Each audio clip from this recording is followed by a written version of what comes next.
Welcome to my channel bank Nifty masters. నాకు చాలామంది message చేశారన్నమాట. మీరు ఎట్ ద మనీ తీసుకుంటారా? లేదంటే ఇన్ ద మనీ తీసుకుంటారా? అని నాకు చాలామంది మెసేజ్ చేశారు. సో, వాళ్ళందరి కోసం నేను ఈ వీడియో చేయడం అయితే జరుగుతుంది. సో, సబ్స్క్రైబ్స్ ఏవడితే అది మనం చేయడం మన ధర్మం అన్నమాట. సో, క్లియర్‌గా చెప్తా చూడండి. యాక్చువల్లీ మీకు మీకు తెలియనిదేముంది, ఔట్ ఆఫ్ ద మనీ ఇది కాల్ సైడ్, పుట్ సైడ్ ఇది ఔట్ ఆఫ్ ద మనీ, ఇది పుట్ సైడ్. ఓకేనా? సో, ఇక్కడ కన్సిడర్ చేస్తే మార్కెట్‌లో ఎప్పుడైతే ఈ వాల్యూ బట్టి ఈ 2 చైన్స్ ఉన్నాయి కదా! ఈ 2 చైన్స్‌ని మనం ఏమనుకోవాలంటే ఎట్ ద మనీ కింద కన్సిడర్ చేసుకోవాలి. ఇది మీరు బాగా గుర్తుంచుకోండి. ఈ 2 చైన్స్ మనం ఎట్ ద మనీ. ఓకేనా? దీనికి పైనుంది చూసారా? దీన్ని మనం ఇన్ ద మనీ కింద కన్సిడర్ చేసుకోండి. ఇక్కడ ఇన్ ద మనీ ఇది కనిపిస్తుంది. ఔట్ ఆఫ్ ద మనీ అసలు మీరెళ్ళొద్దు. అంటే మీరెంత ఎక్స్‌పర్ట్ ట్రేడర్ అయినా ఔట్ ఆఫ్ ద మనీదే హై రిస్క్ అనమాట. ఔట్ ఆఫ్ ద మనీలోనే మీకు అక్కడ నేమ్ ఉంది. ఏంటి? Out of the money. మీ మనీ ఔట్ అవ్వడానికి ఒక ఇదనమాట. అది క్లియర్ అండి. చాలా మందికి తెలియక చాలా మంది ఔట్ ఆఫ్ ద మనీ అంటే వాళ్ళు తప్పేం కాదు. వాళ్ళ క్యాపిటల్ బట్టి వాళ్ళు కూడా ట్రేడ్ చేస్తారు కదా! ఫర్ ఎగ్జాంపుల్ ఈ చైన్ కొనాలనుకోండి మనం. ఈ చైన్‌లో మనం ఇది ప్రీమియం కొనాలనుకోండి. సో, దీనికి తగ్గట్టు క్యాపిటల్ ఉంటే అంటే దీనికి తగ్గట్టు క్యాపిటల్ లేదనుకోండి. దాని కింద చైన్ ఆబ్వియస్‌లీ ఎళ్తారు. సో, ఇది ట్రేడర్స్ యొక్క సైకాలజీ ఇదే. అంటే దీన్ని ఔట్ ఆఫ్ ద మనీ దగ్గర తీసుకుంటారు. చాలామంది లాస్ అవుతారు. ఇలా ఔట్ ఆఫ్ ద మనీ అనేది హై రిస్క్ అనమాట. ఎందుకంటే ఔట్ ఆఫ్ ద మనీలో మీకు ప్రీమియమ్స్ కూడా పెద్ద ఫ్లక్చుయేషన్ ఏమి ఉండదు.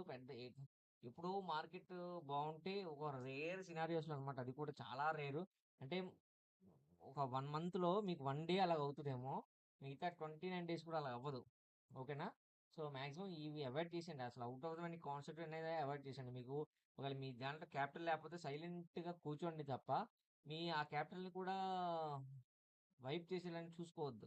ఎందుకంటే ఇది చాలా రిస్క్ అనమాట. ఈ ఆప్షన్ అండ్ ట్రేడర్‌లో మీకు క్లియర్‌గా చూస్తున్నాను. ఒక 50,000 మంది option and future and options చేస్తే, ఈ ఆప్షన్స్‌లోని 49,000 మంది కూడా లాస్ అవుతారు. ఎందుకు అంటే, సో, బికాస్ ఆఫ్ వాళ్ళకి తెలీదు కదా! అంటే వాళ్ళ క్యాపిటల్ బట్టి ఇదే తీసుకుంటారు. లేదంటే ఇక్కడ ఎట్ ద మనీ తీసుకుంటారు. దీనివల్ల వాళ్ళు మాక్సిమం లాస్ అవుతారనమాట.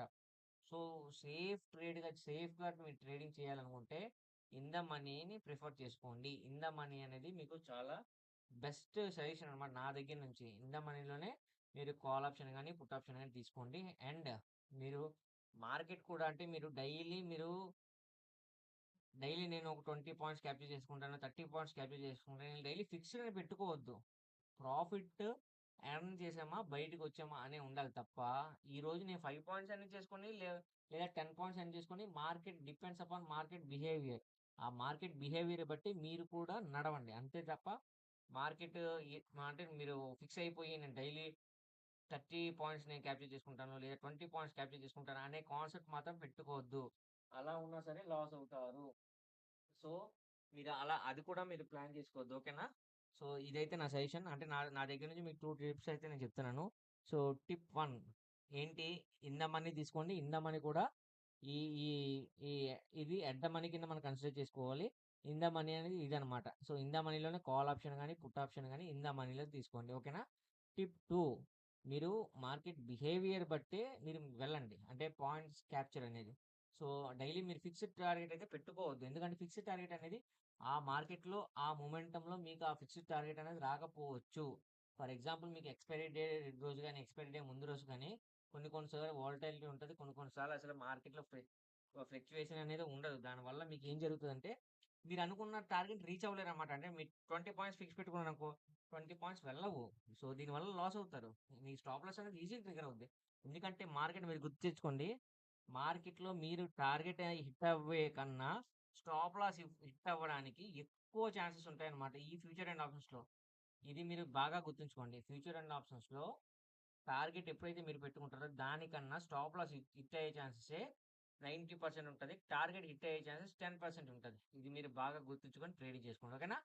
సో, జాగ్రత్తగా ట్రేడ్ చేసుకోండి. మళ్ళీ మనం మండే వీడియోలో మనం కలుద్దాం. Thanks for watching.